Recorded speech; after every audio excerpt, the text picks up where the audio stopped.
여러분 평안하셨습니까? 3월 11일 목요일 한절 한 끼. 오늘 본문은 마태복음 22장 15절부터 22절까지입니다.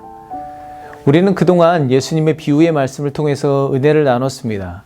그런데 예수님의 말씀을 직접 들은 유대 지도자들은 어떻게 반응했을까요?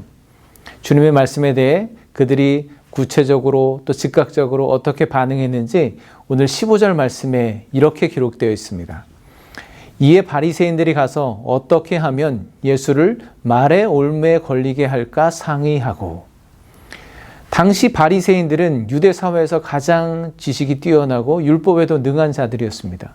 그러나 자기 자신들의 허물을 지적하는 예수님의 말씀에는 도무지 반박할 방법이 없었습니다. 당해낼 수가 없었던 거죠. 이에 바리새인들은 자기의 제자들과 헤롯 당원들을 함께 예수님께 보내서 이렇게 질문합니다. 가이사에게 세금을 바치는 것이 옳으니까 옳지 아니하니까. 아마도 그들은 이렇게 질문하면 예수님께서 이 질문을 피해갈 수 없을 거라고, 올무에 걸릴 거라고 분명히 생각했을 것입니다. 여기 등장하는 헤롯 당은 그 당시 정치 세력 그리고 로마와 아주 밀접한 관계를 맺으며 자기들의 이속을 챙기던 현실주의자들이었습니다. 바리새인들이 이들을 제자들과 함께 예수님께 보낸 것은 아마도 그들 스스로는 예수님을 처단할 명분을 찾지 못했기 때문에, 그리고 그 당시 예수님께서는 백성들의 지지를 전폭적으로 얻고 있었기 때문에 함부로 대할 수 없었다고 생각했을 것입니다. 그래서 결국 생각해낸 것이 로마에 세금을 바치는 문제로 예수님을 어떻게든 올무에 걸어서 처단하고픈 그런 생각이 있었던 것 같습니다. 그래서 헤롯 당원들을 보낸 것이죠. 만약에 이 질문에 예수님께서 가이사에게 세금을 바치는 것이 옳다라고 대답하시면 예수님은 유대 민족의 반역자처럼 되겠죠. 그리고 그동안 예수님을 지지해오던 백성들도 등을 돌리게 되겠죠. 또 반대로 로마에 세금을 바치지 말라고 하면 로마 황제에게 정면으로 반역하는 정치범으로 몰릴 수 있게 되는 것입니다. 이에 예수님은 외식하는 자들아 어찌하여 나를 시험하느냐 말씀하시며 데나리온 동전 하나를 가져오라고 말씀하십니다. 그리고 그들에게 물으시죠. 이 형상과 이 글이 누구의 것이냐? 당시 로마는 자기들이 통치하는 식민지 나라에 이 데나리온으로 식민지 세를 거두었습니다. 로마 황제의 얼굴이 새겨져 있고 또 거기에는 신의 아들 티베리우스 가이사르라는 문구가 적혀 있었습니다. 예수님은 그것을 보시며 이것이 누구의 것이냐 질문하시는 거죠. 그리고 이어서 가이사의 것은 가이사에게, 하나님의 것은 하나님께 바치라 말씀하십니다. 우리가 듣기에는 아주 간단한 대답인 것 같습니다. 예전에 어떤 스님이 그랬죠. 산은 산이요 물은 물이로다. 비슷한 말 아닌가요? 그런데 그 말씀을 들은 그들은 놀랍게 여기고 돌아갔다라고 표현하고 있습니다. 가이사의 것은 가이사에게 바치라. 세금을 내라는 말씀인지 내지 말라는 말씀인지 애매모호하죠. 그런데 먼저 예수님은 가이사의 것, 하나님의 것을 구분해서 말씀하십니다.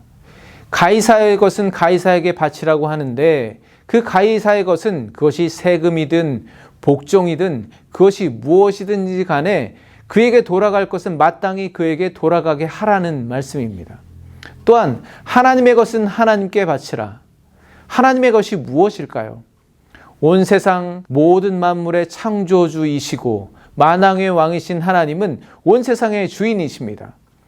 그 하나님의 것은 로마 황제도 그렇고 또 이 자리에 함께 있는 바리새인과 헤롯 당도 그렇고 제자들도 그렇고 이 세상 모든 인류가 하나님의 형상으로 지음받은 하나님의 것이죠. 결국 무슨 말씀인가요?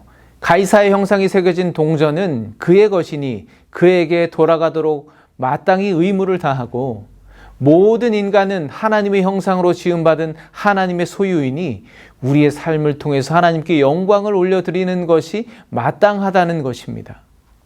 오늘 바리새인과 헤롯 당원들은 예수님께 세상 권세와 하나님의 나라 그 가운데 양자택일하라고 강요하고 있습니다. 그러나 예수님께서는 세상 권세와 하나님의 나라는 서로 배타적이거나 비교할 만한 대상이 아니라고 말씀하십니다. 우리가 신앙생활할 때 이러한 사고의 틀, 신앙의 프레임에 갇혀 버릴 수가 있습니다. 세상이냐 하나님이냐, 세상은 악하니까 반드시 버려야 하고 하나님 것만 취해야 한다고 생각하는 거죠. 그런데 무엇이 세상 것이고 무엇이 하나님의 것입니까? 어디까지가 세상 것인지 그 기준이 무엇인가요? 우리가 세상 것이라고 하는 세상의 모든 것들의 주인은 하나님이십니다.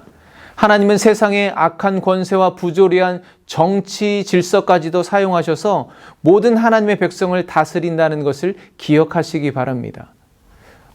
네, 어떤 분이 그런 나눔을 해주셨습니다. 요즘 말씀을 묵상할 때마다 내 안에서 무언가가 자꾸만 솟구쳐 일어나서 은혜를 가로막는다는 거예요.